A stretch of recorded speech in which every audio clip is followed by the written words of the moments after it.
Anat Bonshtien, I'm so excited that you're here for us. You're the chairman and the director of the Fuel Choices and Smart Mobility Initiative of Israel.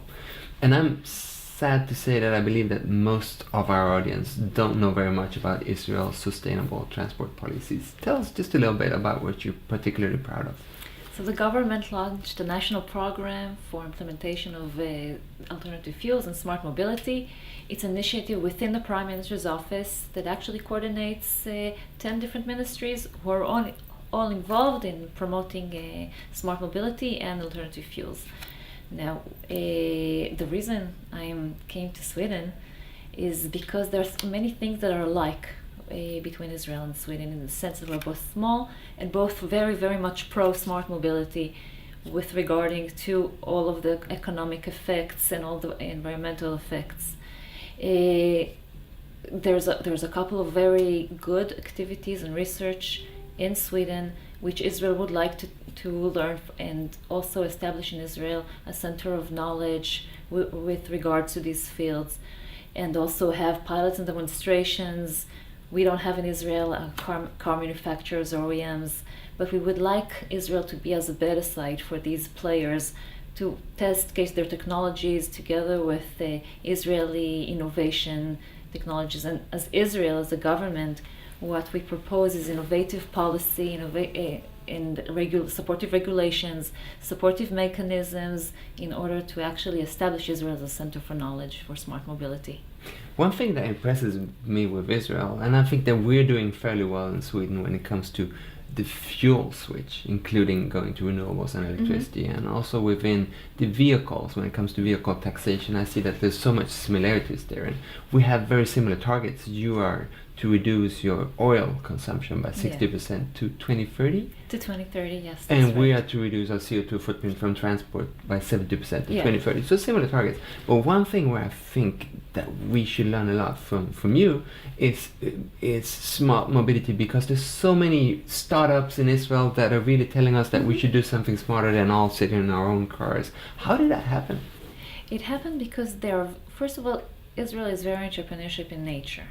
Now, a lot of comes from knowledge coming from the army forces, from the intelligence sector. So a lot of capabilities evolved in these issues.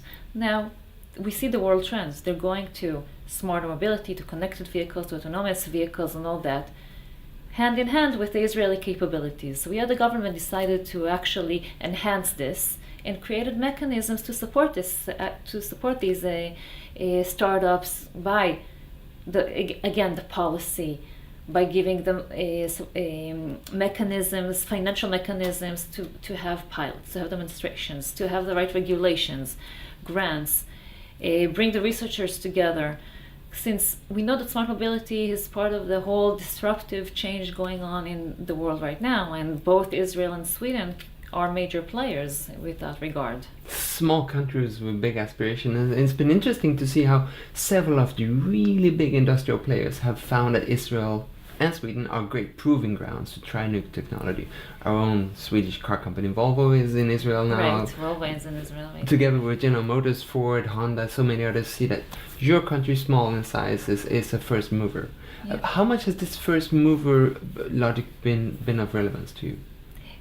It's very relevant. You probably heard about Intel that they just acquired Mobileye for such a large amount, but it's not also that. We see a lot of major players and important players coming to Israel to having investments and acquisitions and opening local offices.